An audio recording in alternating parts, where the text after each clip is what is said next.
Hey, how's it going, everybody? So, I'm going to be talking about masculinity and dating and all that stuff. So, for one, I do have to preface this is that if you're going to, I do want to encourage you that no matter what people may have these blanketed superficial statements, I want you to know as a person, it's definitely up to you to be a quality person who's capable.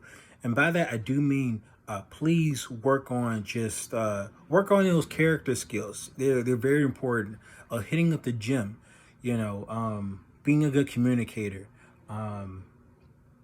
being very personable, very friendly, very gentle, very kind. Maybe not so gentle, but definitely show yourself to be personable. Sometimes take initiative. Sometimes be a bit more aggressive than what's expected of you. I say build yourself to be a quality character individual, and people will see that. It's like in the Bible says to like, it says like for women to like essentially like it's not season your words with grace, but essentially like, be very kind and gracious to in your character. I'm confusing two verses, but it was pretty much the same thing. Like, don't adorn yourself with like fine jewelry and stuff like that, but adorn yourself with a quality character, because that stuff really does matter long term.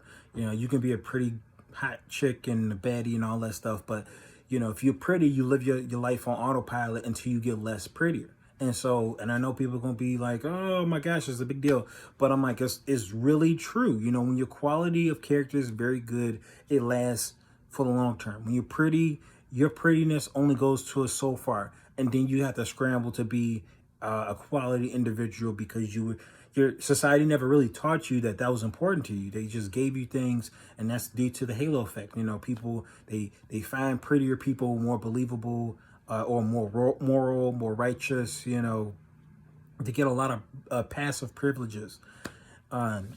But if you just stay the course and you be patient and you work on yourself and you build your character, then you will outlast that pretty person, because that pretty person doesn't know a thing about like being a sustainable person. They might, some of them might even scheme. You hear some of these IG models trying to scheme some of these celebrities and stuff like that. But just stay the course. Like the idea, as far as I can stay out from what I can stand, is just the idea of like the Cinderella story is not that some guy is gonna find you. It's the fact that if you are a quality person, like mind you, the person Cinderella, she was a person who, as far as I understand, loved her sisters, and his sisters were terribly mean to her and just the worst to her, but she remained herself to be humble, a person of character, a person of quality. Another story is like was the book of Ruth. Same person, same type of person, a person who took care of her family, quality, a person of character, a genuine person. She wasn't known for status or anything like that, but the thing is that she eventually got a position, her position of status. And it's, again, both of those stories didn't equate to you being lazy and just hoping and doing nothing. With Ruth, I believe she even positioned herself with Boaz. Now, mind you, this dude has servants and stuff. So if you consider them like butlers, like in our modern context. Now, that's probably not equal, but like just think about it like that. If a person told you he had like 3 or 5 or 6 butlers, what could you assume about him? You could assume that he's wealthy. And so this guy, she eventually, she tried to offer herself in marriage, and she did it ritualistically, the proper way. I believe she asked this other girl or her mom-in-law, something like that, how do I do this? So she did it. She presented herself before his feet while the guy was sleeping, and the dude was freaking out, because he didn't take advantage of her. He was just surprised to see this lady at his feet. She as far as I understand, maybe that's just the rituals at that time. Just say, hey, I want to marry you and stuff like that. She does that, and he's just like, whoa, whoa, whoa. And so, again, I mentioned stuff before in some previous videos, but like this woman, she tells him about her situation and what she intends to do. She wants to marry him. And then he says, okay, I will gather some councilmen and we're going to fix this. We're going to solve this issue. And so one of the things he does, he gives her some corn because she lays, I guess, her head shawl on before his feet. Not before his feet, but before like, I guess it is before his feet as she rests on there and laid until he woke up. But like, he fills her thing full of corn. He gives it to her. Now, mind you, it didn't say a random girl who happens to be a Jewish person, you're going to just get your Boaz one day. No, they said be an honorable person. Now, mind you, if you assume yourself to be honorable, I'm just going to say this, like, don't assume yourself to be honorable. There's always something you can work on, always something you can improve on. So work on that. And another thing is just, I understand that many dudes, especially in the Christian world, like myself, we tend to have some superficial thinking, but the thing is that superficial thinking without an assessment of character always leads to something worse off, or long-term something bad, whether it's for the woman herself or the man himself, because it's not always the woman. Sometimes it's just the man. He was just thinking from a bad place versus a place that was actually mattered, And that's not to say that pretty girls just are wicked or anything like that. They didn't have any choice over the face that God gave them. But what my point is just like, essentially, work on your character. Work on your character. Now, mind you, Boaz, when she returned back to her, I think her mother-in-law, she said he will not go to sleep until the matter is finished. So he will not rest until the matter is finished. So he was an honorable person. Now, mind you, they tell you later in the story that the dude talks to these people and it doesn't work out, and he eventually becomes a person. Now, mind you, this was a woman who, I believe it was a mother-in-law or something like that. I'm sorry, I have to reread the Bible, but like, her mother-in-law was a Moabite. Now, we know about the Moabites' past is pretty, in relation to Jewish history, is pretty sketchy. So these guys were like, I'm good. I don't really want to mess up my inheritance by inviting a Moabite woman. And so Boaz eventually takes her in. And then as we later learned that Boaz and Jesse and David and stuff like that, they're all ties to Jesus, the person who's known as the most righteous person in the world. And among other things, Savior, Messiah, things of that nature. But we learned that like all these people were tied through faith, and through faith via righteousness, So they all practiced their faith, and they faithfully acted in righteousness. And so these are righteous people who were working. They were working toward the prize, the indefinite goal toward God's righteousness. But it's not that they had pride in themselves. They were just trying to walk in honor. They tried to walk in honor and righteousness. So I want to tell people that a righteous character, that's why they say a honorable reputation is more important than ruby and gold, because it is. It truly is. At the end of the day, you'll find. Didn't they say? I'm sorry, I'm borrowing from another story. They said some guy is dating this woman, and then this lady who was like 20 years. The girl senior snatched this guy up. What I mean is just say is that a person's character and quality is very important, especially in today's age where everything's so sexualized and it's so instant. Everybody, and I'm even guilty of this myself sometimes. It's just, we have just this expectation for appealing things that are appealing, visually appealing. And I'm like, we need to, instead of just giving lip service, I just want to encourage you, please work on yourself. And when you find somebody, just spend some time with them and figure out their qualities, because a person who really likes you, yes, they're going to perform.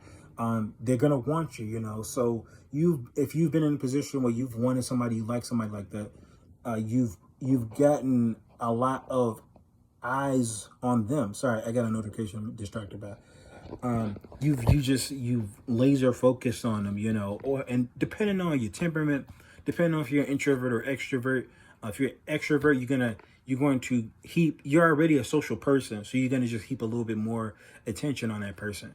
An introverted person, you're going to do a lot more effort to show you like this person, but at the same time, that person might not even know you like them, because as an introverted person, you don't like all that attention on you, so you hide and stuff. And also, you might look at a person and they look back at you, but you stare down, stare away because you're shy. And that might be a communication from the other guy, because they might be like, man, she might not like you like that, But what I understand is that definitely, like, if somebody likes you like that, they're gonna show it, you know. And in the Western world versus the Eastern world, they're gonna show it in sort of different ways. Like, for instance, um, in the Western world, they'll show like, we have different terms in the Black community called choosing signals, uh, and perhaps the other community, I'm not even sure, they call it wooing. But they're gonna show signs they like you. They're gonna show their collarbone, flip their hair a lot, you know, stare. That's a clear one that any gender, any culture I've just looked at, they do a lot of staring, because at the end of the day, from what I'm going to tell you, I think this is just like a biological thing that people do. Now, yes, there are cultural expressions of interest, but there's also things that are just biological where women, they will do this, just it's just kind of like a biological thing women will do. They're interested in you, and so they'll stare at you. You know, they're going to stare at you. And depending on, again, like I said, the temperament, and, you know, if they're introvert or extrovert, you know, they're going to show it in different ways, but they're going to try to get your attention because they like you like that. And so I just want to encourage you on that, because I get it. You know, another thing I want to say is just like, I understand we live in a very biased, preferential world, and that people will just get liked just by their appearance. And it's not just like physical, you know, oh, I'm strong, got my appearance. Sometimes it's your likeness. Sometimes it's because you're light skinned, because you're white, because you're this, that, and the third. But I do want to encourage you, like, you know, you need to work hard, man. You know, and this isn't just like, this stuff does exist. Anybody who lies and say it doesn't, I don't know what to tell you. Just not try, consider yourself not to change your appearance. How about this? If you do a dating site, and you get a lot of attention, if you have a friend who's a Black friend or a darker skinned friend, this might be a little hard to take, but like, try using their profile pic, and try it out, run a gambit, put their face on there, and then do the same stuff you've been doing, but with their likeness, and see how much attention you get versus your own, and see what type of women who searches for you. Now, mind you, in the dating apps and stuff like that, you already don't get a lot of attention to begin with. It's just really inverse that way. But like, it's just biased like that. But I do want to say, like, don't let that discourage you. It happens. Let's just be honest. It does happen. But don't let that discourage you. You know, having a quality character, please, please, please, hit up that gym. Hit up that gym. Hit up that gym. My father told me when I was younger that don't worry, son, your looks will grow into themselves. Now, for me, I wasn't getting a lot of attention, but I did for the sake. Now, this was my thinking. This could not be right, but I was like, you know, okay, well, my appearance might be a hindrance to the gospel, so let me change my appearance. Let me learn to be confident. So I learned about that color wheel up there. I applied that color wheel in my daily life, and it helped me, gave me more attention. Another thing is, I was trying to stop pornography, so I hit up the gym more, you know. And so, ironically, these two things aided in my boost of appearance. And I'm not going to sit here and lie and say that this stuff, I didn't notice people noticing me when I was at the gym, when I was getting better, you know, and especially taking in more protein and stuff like that, trying to eat better. And I'm not going to lie and say that if I didn't notice that stuff, I'm sorry, I might have been repeating myself, but like, you know, when I did notice that stuff, it did occasionally get to my head. I was like, you know, oh shoot. But I'm still a person who needs to work on his communication and his speech, you know, because just because a girl gives you choosing signals, that's just half the battle. Now you have to initiate. You got to talk to them. And this is why you got to learn how to have skills about talking to people. This is why you have to apply yourself. Now it's about talking. Now it's about sharing things you find funny while you communicate with them, you know, being positive, being friendly, you know, and getting used to failure. This is something I'm currently learning, is getting used to failure. You're gonna fail, and it's okay. It's okay to fail. You're not a failure. You're not a failure forever. Get up. It's fine. Get up. Dust yourself off and try it again, you know.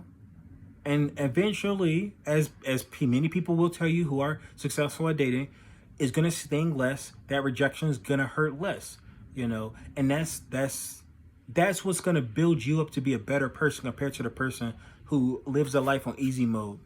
or just being pretty, or they like because of their likeness or whatever. Like those people, when they fall or hit hard, they're not going to survive because they didn't have to build up that tolerance or build up that self-esteem. Or maybe due to socioeconomics, they had a family that loved them and gave them a good internalized self-esteem. But like for a person who like, hard work beats talent when talent fails to work hard. So if that person never decides to work hard, if they're talented and they decide to work hard, good for them. But if they're talented, they don't decide to work hard and they just live their life just cruising on autopilot, and you're a person who works hard, is it gonna be like, I'm a nerd, I'm sorry, but it's gonna be like that Rock Lee and Neji situation. You know, if you're a person who's just used to things going your way because you're a talented, smart individual, you do not train and you do not work on yourself, you're gonna get outpaced by the guy who keeps working hard, who bettered himself. You know, and sometimes that might mean you need to build your wisdom up. You know, and wisdom, a good way of being humble is learning that you're not the smartest person. Sometimes it's about learning that, okay, let me dive deep, you know. Let me just admit to myself and my pride that I don't know everything, and let me just go learn from somebody else. Learn from someone who's smarter than me. Learn from some YouTube videos. Learn something. Fix your mental issues, your mental trauma. Get some mental wellness audiobooks if you're not a reader. You know, better yourself. I'm just encouraging you guys, better yourself. I get it. We live in a preferential society and it's not fair. And Lord knows, I wish we were better with that. But these women are still women. I know that's going to sound misogynistic, but I do have to say this, is that these women are still women. They still get attracted to a very capable, strong, masculine, confident person. And having confidence is just steps of building blocks. You got to keep building yourself. You keep building yourself and develop self-confidence. Again, confidence means with faith, so you believe in yourself more. So you have faith in yourself more. Now, it's not like this grandiose, you know, don't believe in anything else, but no, have some self-esteem, have some positive self-belief, you know, not about this whole, I don't have to believe in anybody else. You know, I'm a God believer, and at the same time, I do believe in my ability. So it's about having a healthy sense of self. And if you don't have that, you need to build that. And I don't care what your Christian friends tell you, don't be prideful. Well, yes, definitely don't be prideful, but that doesn't mean not having a healthy self-esteem. You know, build yourself to have a healthy self-esteem so that when you wake up, you know, you feel decent about yourself. You're not a egomaniac. You're not just like, you know, I'm just the ish all the time and nothing can stop me. Like, feel good about yourself. Say, hey, I did this. If you do some push-ups, say, yes, I'm happy I did push-ups. I was able to do some push-ups. Wasn't able to do that last week, but I'm able to do 20 instead of 10. Like, do achievable goals. A friend of mine showed me that. Do achievable goals. And that's not like climbing Mount Everest or like really maxing out at the gym 50,000 times and then just putting heavy burdens on yourself. Do achievable goals. Sorry, that's what it's called. Achievable goals. Do that.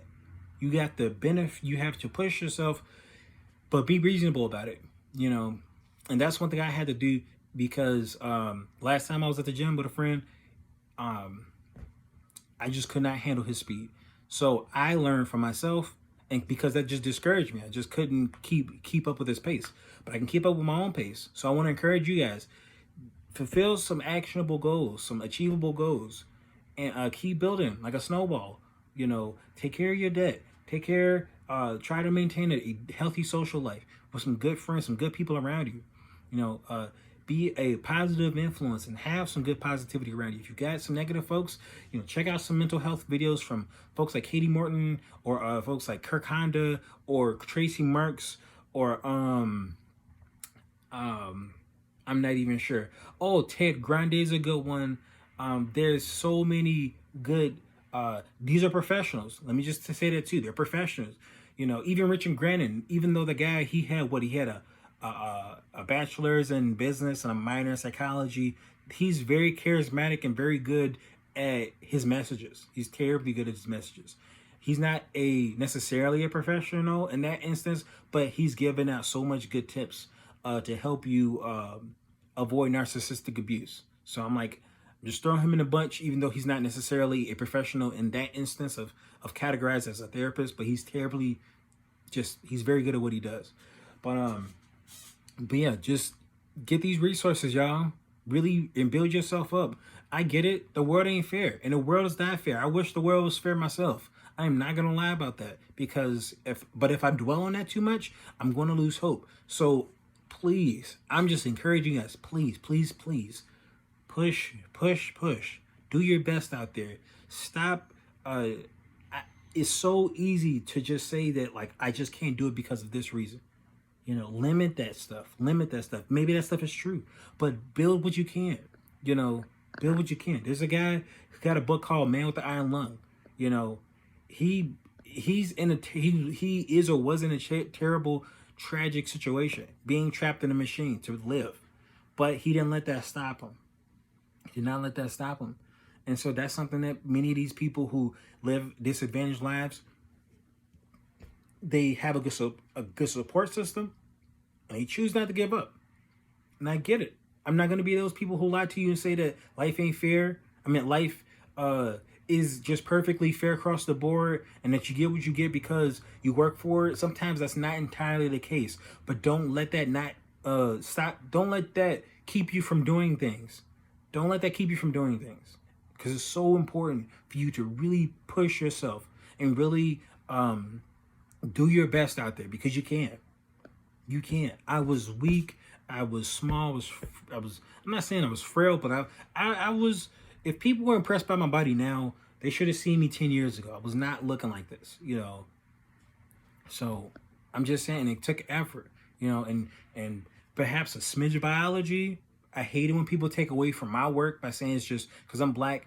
I think that's just the dumbest argument ever, you know, because it takes away from my levels of hard work and my dedication to the gym. I don't, like, especially today, I don't go to the gym like that. You know, I did go yesterday, but I'm like, don't let people take your work away from you. I know we claim some meritocracy, but we still got to work, you know. And I know the world's preferential. I know nepotism exists. I know we got these biases and these implicit biases, and we got racism and things of that nature. I get it. And I know some folks are going to roll their eyes. I don't care. Like, if you've never walked in my shoes and seen how your white counterparts get treated versus you, don't talk to me about none of that ish about, you know, whatever. I don't care about it. I've seen it myself. I've seen how people treat some people versus others. I've seen how people with lighter skin get treated versus they treat me. Sometimes it's day and night. It's just, no pun intended. It's just, I don't want to hear it. But that's not an excuse for you not to work. It's not an excuse. You have to do your best. You owe it to yourself. You owe it to people around you to be the best person you can be, and be smart, and practice wisdom, and search for smarter people, and build yourself up, and to compensate for your weaknesses. You owe it to yourself. You owe it to yourself. And it's not just about getting a pretty girl. Sometimes it's about just being that person that, you know, eventually people will need.